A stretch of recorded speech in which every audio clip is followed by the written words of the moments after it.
స్పీకర్గా దళితుడు ఈ సభను నడపలేడు, స్పీకర్గా దళితుడు ఉండొద్దు, ఆర్థిక మంత్రిగా ఉప ముఖ్యమంత్రిగా ఈరోజు అతను ఫెయిల్ అయిండు అంటే ఒక దళితుడు ఆర్థిక మంత్రిగా ఉప ముఖ్యమంత్రిగా ఉండొద్దు, ఇది వాళ్ళ విధానం.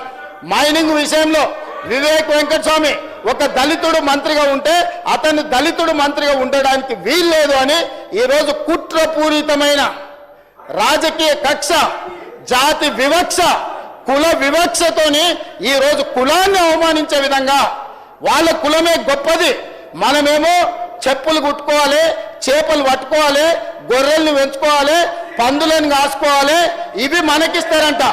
మనం చెట్లు గీసుకోవాలి, లేకపోతే ఈ పనులు మనం చేస్తే వాళ్ళేమో రాజ్యాలు వెళ్తారంట. రాజ్యాలు వెళ్ళడం వాళ్ళ హక్కు అంట, చెప్పులు కుట్టుకోవడం, చేపలు పట్టుకోవడం, గొర్రెల్ని పెంచుకోవడం, పందులను కాసుకోవడం మన బాధ్యత అంట అధ్యక్ష. ఇది వాళ్ళ విధానం. ఆ విధానాన్ని తిరగరాయడానికే ఈరోజు కాంగ్రెస్ పార్టీ స్పష్టంగా ఒక క్రమ పద్ధతిలో Dalit empowerment, Adivasi empowerment, OBC empowerment, minority empowerment, women empowerment, youth empowerment ఈరోజు పాలసీలు తీసుకొచ్చి మేము చేస్తుంటే చూసి ఓర్వలేక ఇది నడవద్దు, దీన్ని సాగనీయొద్దు, దీన్ని అడ్డం పడాల్సిందే అని చెప్పి ఈరోజు ఈ అల్లరి చేస్తున్నారు అధ్యక్ష. అధ్యక్ష ఇంకొక మాట అడగదలుచుకున్నా. అక్కడ ఒక మిత్రుడు ఉన్నాడు, నాకు కూడా మిత్రుడే. 2014లో మేము అందరం కలిసే 2014లో మేము అందరం కలిసి ఎమ్మెల్యేలు గెలిచినాం. రోజు పొద్దున వచ్చి మాట్లాడేది ఏందన్న పరిస్థితి అని. ఏదున్నా నిలబడి కొట్లాడదాం, కష్టపడదాం, మంచి రోజులు వస్తాయని చెప్పిన. కానీ ఒత్తిడికో భయానికో ఆ రోజు 2014లో తెలుగుదేశంలో గెలిచిన 12 మంది ఆ పార్టీలకు పోయిన, ఒకరి తర్వాత ఒకరు, అందరు కలిసి పోలే. ఆనాడు తీసుకొని అందులోకి వెళ్ళి కొంతమందిని మంత్రులను చేశారు. పక్క పార్టీలో గెలిచిన వాళ్ళను పక్క పార్టీ నుంచి తీసుకొని మంత్రులను చేసి ఈనాడు వాళ్ళే ఇక్కడికి వచ్చి పెద్ద పెద్ద స్లోగన్లు ఇస్తున్నారు అధ్యక్ష. ఎవరైతే పార్టీ ఫిరాయించిండ్రో, ఎవరినైతే ఎథిక్స్ కమిటీలో మెంబర్ చేసినామో ఆనాడు వాళ్ళే ఈరోజు పార్టీ ఫిరాయింపుల గురించి ఈరోజు గొప్ప గొప్పగా స్లోగన్లు ఇస్తున్నారు అధ్యక్ష. నవ్విపోదురు కాక నాకేటి సిగ్గు అని వెనకటికి సామెత చెప్పారు. వీళ్ళని చూస్తుంటే నిజంగానే సిగ్గు అవుతుంది అధ్యక్ష. అసలు స్లోగన్లు ఇవ్వడానికి అర్హత ఉందా అని. ఇది 2014 నుంచి 18. 2018 తర్వాత కాంగ్రెస్ పార్టీలో గెలిచిన ఎమ్మెల్యేలను తీసుకొని మంత్రులను చేస్తే ఆ మంత్రులే సీతక్కను అవమానించే విధంగా మాట్లాడుతున్నారు అధ్యక్ష. అసలు ఏ మాత్రం ఒక్క క్షణం ఆలోచన చేసినా, ఒక్క క్షణం వాళ్ళు కళ్ళు మూసుకొని గతాన్ని తలుచుకుంటే తల వంచుకొని సభలో నుంచి నడుచుకుంటూ బయటకు వెళ్ళాలి అధ్యక్ష.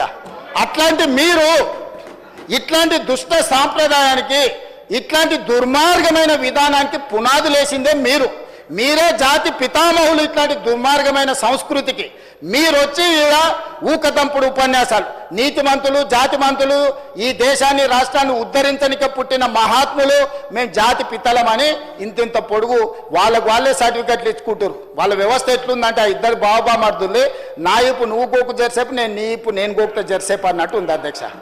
వాళ్ళ ఈపులు వాళ్ళు గోక్కొని, బాబామర్దులు ఒకరిపు గోక్కొని వాళ్ళిద్దరు సమ్మగా ఉందని అనుకుంటారు. పాపం వీళ్ళ అమాయకులు వాళ్ళు సమ్మగా ఉంటే వీళ్ళు చప్పట్లు కొడుతున్నారు. వీళ్ళ అమాయకత్వం చూసి నాకు ఏం చెప్పాలో అర్థమైతే లేదు. ఆడ బాన్సువాడే ఏంది నిజామాబాద్లో ఏంది అది ఎమ్మెల్యే ఉన్నాడు కదా, మంత్రి ఉండే కదా, బాన్సువాడే కాదు, బాలకొండ ఆయన జర మంచి ఆయనే అనుకున్నా. కానీ ఆయన కూడా ఇట్లా తయారైండు. అంతకుముందు కొంచెం ఏదైనా ఉంటే ఉన్నది ఉన్నట్టు మాట్లాడేటోడు. బాలకొండ ఆయన కూడా వాళ్ళతో చేరి సపోర్ట్లు కొడుతున్నాడు. ఎట్లా అధ్యక్ష? వాళ్ళ కుటుంబంకి కొంచెం గౌరవం ఉంది అధ్యక్ష జిల్లాలో. నాకు తెలుసు వాళ్ళ కుటుంబం గురించి. గౌరవప్రదమైన కుటుంబం నుంచి వచ్చిన మీరు కూడా ఇట్లా తయారైతే సమాజంలో మన కుటుంబాలకు ఉన్న గౌరవం కూడా పోతుంది. దయచేసి ఇట్లాంటి తప్పుడు విధానాలను ప్రోత్సహించకండి. రూమ్లోనన్నా తలుపు మూసి చెప్పురి. వాళ్ళు పిల్లలు కోతికి కొబ్బరి చిప్పి ఇస్తే నాకడానికి గీకడానికి సరిపోయిందంట. వాళ్ళ పరిస్థితి అట్లుంది. పెద్ద ఆయన్నే వస్తలేడు. తాను జడిన కోతి వనమల్ల చేడిచాయని పెద్దలు చెప్పారు. ఈ 1-2 కోతులు కలిసి మొత్తం ఈ సభనంతా వనమల్ల చేసిన కథ తీసుకొస్తారు అధ్యక్ష. దయచేసి ఈ పద్ధతి వద్దు, ఈ పద్ధతిని మార్చాల్సిందిగా చెప్పుకుంటూ, అదేవిధంగా అధ్యక్ష ఈరోజు నేను ఒకటే మాట చెప్పదలుచుకున్నాను. పొంగులేటి శ్రీనివాసరెడ్డి గారైనా రేవంత్ రెడ్డి గారి కుటుంబమైనా ఇందులో ఎవ్వరున్నా ఈరోజు సిబిసిఐడి ముందర మీరు ఆధారాలు పెట్టండి. అధికారులు అందరూ సభకు రాని చంద్రశేఖరరావు గారిని మొదట రాజీనామా పెట్టించండి. సిగ్గు లేకుంటే మాటలు మాట్లాడతారు. సిగ్గులేని మాటలు మాట్లాడితే నాకు కూడా చికాకు వస్తుంది అధ్యక్ష. సానానికి కూడా అర్థం ఉంటుంది. కోటి 10 లక్షల జీతం తీసుకొని సభకు రాకుండా ఇంట్లో ఉన్నాయననేమో రాజీనామా చేయడంట, జీతం వాపసు ఇయ్యడంట. రోజు 18 గంటలు చేసి 4.5 లక్షల ఇందిరమ్మ ఇండ్లు కట్టించి ఈరోజు లక్షలాది దళితుల గిరిజనులకు ఆదివాసీలకు ఇండ్లు ఇచ్చి వాళ్ళ ఇళ్లలో వాళ్ళ ఇండ్లలో వెలుగు వాళ్ళ కళ్ళల్లో ఆనందం చూసే పొంగులేటి శ్రీనివాసరెడ్డి రాజీనామా చేయాలంట. సిగ్గుండాలి మాట్లాడడానికన్నా కొంచెమన్నా. అంటే మీరు చెప్పింది తినకపోతే మంత్రి రాజీనామా చేయాలనా? మీ తాతలు దిగొచ్చినా జరగదు. మీరు అనుకుంటారో మీరేదో అరుస్తే గోల పెడితే వింటారని. మీ సంగతి అంతా తెలుసు. మేనమావకు చెప్పినట్టు ఉంది పుట్టింటి గొప్పలు.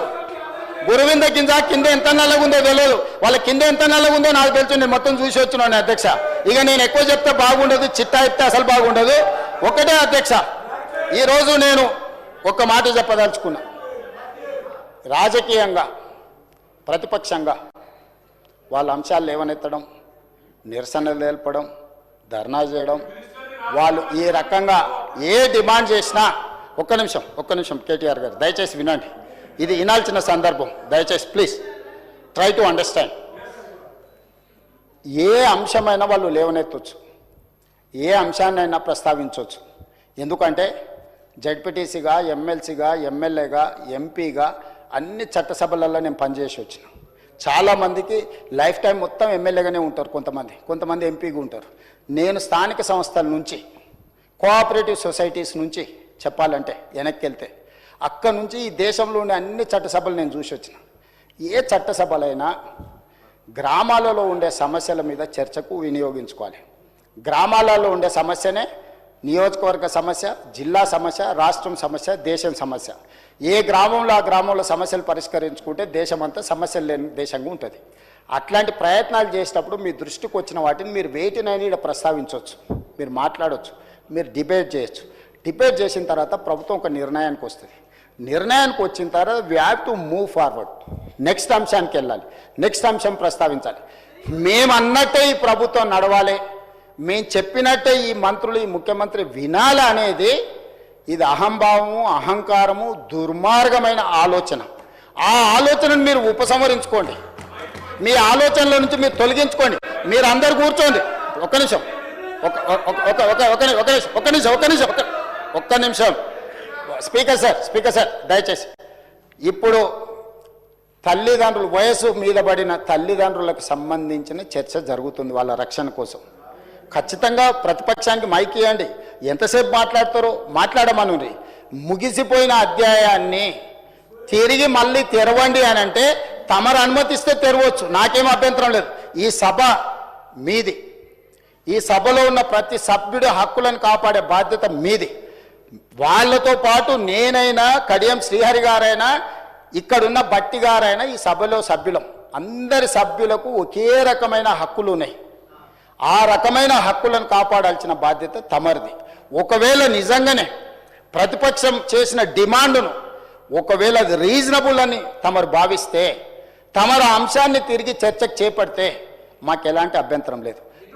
తమరు అది కాదు చర్చ ఇది జరగాలని తమరు ఆదేశిస్తే ఏ సభ్యులైనా సభ లోపల వినాల్సిందే. ఇది చట్టము, ఇది సాంప్రదాయము, లెజిస్లేటివ్ ప్రొసీజర్స్, ప్రాక్టీసెస్. దీనికి విరుద్ధంగా చైర్ను డిక్టేట్ చేసే ఈ డిక్టేటర్షిప్ ఎక్కడి నుంచి వచ్చింది అధ్యక్ష? పైనుంచి కిందికి ఆదేశాలు వస్తాయి, కింది నుంచి పైకి ఆదేశాలు వస్తాయి. అధ్యక్ష ఒకసారి చెప్పండి, ఎక్కడి విధానం ఇది? ఎక్కడుంది? ఇన్నేళ్ళ అనుభవం ఉంది అంటారు, ఇన్నిసార్లు గెలిచినాం అంటున్నారు. ఇన్నేళ్ళ అనుభవం ఉండి ఇన్నిసార్లు గెలిచి ఇన్ని రోజుల అధికారంలో ఉన్న మీకు ఈ కనీస పరిజ్ఞానం కానీ అవగాహన కానీ లేదా? ఉన్నా కూడా మీరు కళ్ళు మూసుకొని వ్యవహరించాలనుకుంటే సమాజం అంతా గమనిస్తుంది. దయచేసి స్పీకర్ సార్ మీరు ఆదేశాలు ఇవ్వండి, వాళ్ళని కూర్చోమనండి. వాళ్ళు కూర్చున్న తర్వాత వాళ్ళు ఏం మాట్లాడదలుచుకుందో, ఏ సభలో ఏ అంశం చర్చ జరుగుతుందో ఆ అంశం మీద మీరు చర్చకు అనుమతించండి. లేదు, మీరు అన్ని చర్చల్ని వాయిదా వేసి వాళ్ళు అడుగుతున్న దాని మీదనే తమరు ఒకవేళ అనుమతిస్తే తమ అనుమతి ద్వారా ఎవరైనా మాట్లాడవచ్చు, తమ అనుమతి లేకుంటే ఎవరు మాట్లాడడానికి వీల్లేదు.